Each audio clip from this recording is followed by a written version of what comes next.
we'll see what happens. It's another day here at Freeman's garage, working on the abandoned 1956 Tri Five Chevy. We're at a point in this project where a guy's gotta take a step back, get a satellite view, get his ball bearings, and you know, fill you in on what a guy's currently thinking about: motor, tranny, wheels, tires, paint, that sort of stuff. But at some point in the video, we are gonna chop an ancient, dried up, swollen brake hose in half, just to see exactly how much they swell up when they sit for decades. It'd be nice to be doing a new floor pan and trunk floor right now, but that's probably not going to happen until after the new year, which is not that far away. Plus, I'm still kind of hanging on to the old man Jenkins deal. He's waiting for the weather to clear up and things to dry so that he can get into his building. Yeah, I don't think that's gonna come through. It might though. At the moment, those items are just not in the cards, and that's fine, we'll get to them. I've had many sleepless nights going back and forth on ideas, and what I want is for the car to look just like this on the outside, but have a solid floor and rockers. I put some of the bits and pieces that came out of this car up on the wall, just paying respects to the previous owner's high school days in the 70s. Here's where we get into a little bit of a tricky situation. I think we should sand this hood down and paint it to match the car. Tell you what the challenge is in just a second, but first we got the factory onyx black, and then the factory crocus yellow was a factory two-tone car. We know that from the very first video on Freeman's garage with this car. And then the green is on top of all of that. And this green is the color it was when the previous owner drove it to high school. This is how it looked when it was sitting in his high school parking lot. So what we could do is we could spray black on the hood. Then we could spray green on top of the black and then sand it down so that the black just starts to show through, just like how it is on the fenders. We can just copy this. Get the black to start showing through the green. This is an even better example over here on the passenger side fender. It does the exact same thing up here on the roof above the windshield. Maybe we could even add some yellow. The challenge that I've been alluding to is that I do not want this to look like one of those faux fox ferret patina paint jobs. I'm not being negative or putting anything down about fake patina paint jobs. I mean, shoot, this is gonna be fake patina. But the thing is, I just don't want it to be one of these fake patina paint jobs where it looks like they tried really, really hard, but it's clearly obvious that it's fake. If we need to repaint this hood 10 times to get it to look right, that's what we're gonna do. Does an eagle with delta-shaped wings just not make the perfect ornament for a hood? We're taking the time to think about this stuff because I want to keep the project moving. I want progress every single Friday. I don't want it to get bogged down in between the big ticket items. I mean, let's be honest here. 20 grand to get this car done this month, and yeah, that's not happening. If you walk in the garage one day and there's a box on top of your project car that's marked either Christmas or scrapbooking, you're doomed. That car will be on Craigslist in 3 to 5 years. We need to make a final decision on which set of fenders we're going to use.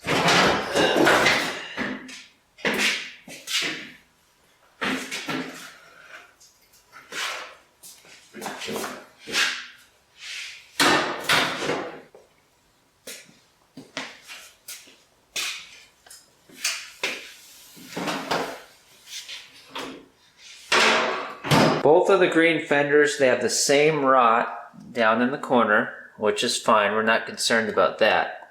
The concern is up at the front. I don't know how we did it, but the previous owner of this car gave the thing 2 black eyes. If we use the green fenders, we're not just going to bolt them on as is, because that headlight would be pointing towards Pluto. So we would need to doctor these things up as good as we can, but how good can we make them? how good do we want to make them, and what's it going to take to do it? Is it going to be worth it? Maybe we should just fix them up as best we can and see how they turn out. I mean, there'd be nothing wrong with them looking rough and ready like the rest of the car. We wouldn't have to do all the color matching or patina matching like we're going to do with the hood. We do have the matching passenger side fender that goes with this one. You've seen it in previous videos. Let's just say it's behind a bunch of stuff right now and there's no way I'm getting it out right now. They're both in identical condition and they both have the same rust down in the corners, the green ones that we're not worried about. Up here at the business end, they look much better than the green ones at first glance. But it's all body filler and it's cracking and coming apart. Looking up from the floor, you can see kind of how they constructed this when they did all the work. So we wouldn't have to do all the metal work up front here like we would on the green fenders, but we would have to remove the spear and the paint divider and then paint the entire, both the fenders and do all the sanding and color matching and whatnot. We're not lazy. We're definitely not afraid of the work. It's about how are we going to achieve our goal without wasting a bunch of time. I just made my mind up. We're gonna commit to all the time and metal work for the green fenders. We'll see how good we can make them. It's not restoration, we're not trying to make it perfect. It's gonna match the Mad Max kind of rugged edge theme of the rest of the car. The black and the green, that's perfect. That's all the original patina. So why would we try to recreate that on these? If things don't work out and we come run into these fenders for rescue, we'll write it off to experience. Another thing a guy's thinking ahead about is, where is he going to put his butt? Front seats, we could use these power leather buckets that came out of a Buick. These are the ones that came with the car. Definitely good seats. They're just a little filthy at the moment. It might even be heated. What I would like is a factory seat in the rear and then a factory split bench up front, which is what came in the two doors, so that you could fold it forward and passengers could get into the back. I did actually find a factory split bench about 3 hours away from here. The guy wants $550 for the bare, rotten, broken frame, which is, that's what they go for. I don't know. We'll see what happens. I'm thinking fun should go towards getting the floor done before spending big simoleons on seats. So we'll hold on to these buckets for now, so that way no matter what, we got something that we can use that's a little bit more comfy than a milk crate. What about wheels and tires? You know me, I'm a stickler for factory stock. So we could run factory style steel wheels, just painted black with no caps. That would look cool. Or we could run factory style steel wheels with factory hubcaps.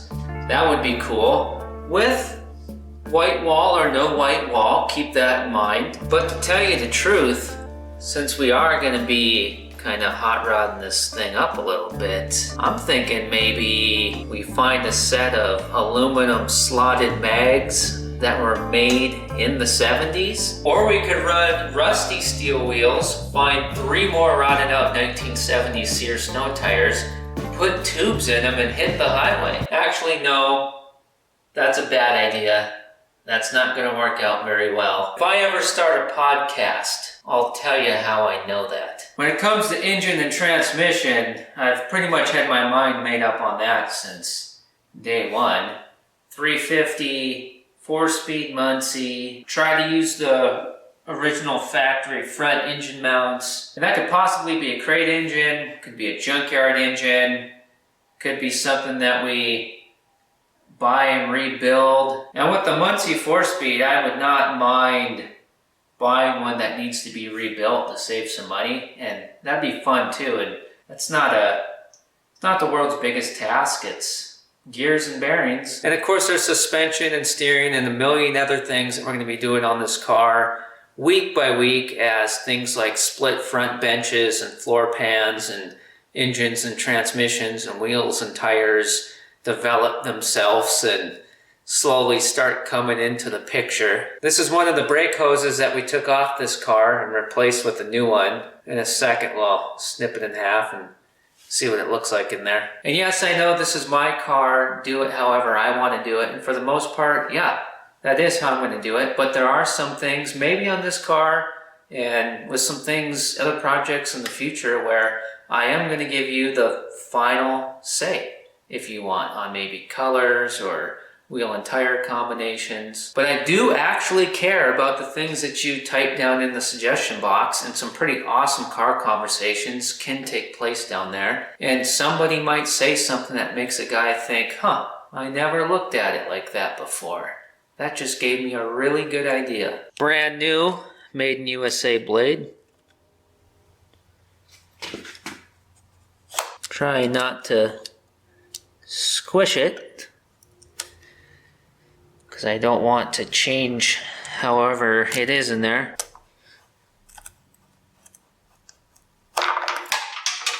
Yeah, there's not much brake fluid that's going to flow through there. That's not even a 3/16 opening. I'm going to send you to one of the videos that just popped up on your screen, and I'm going to go have some meatloaf while I admire these swollen brake lines and get yelled at for bringing them in the house. No man named Bojangles and it asks you.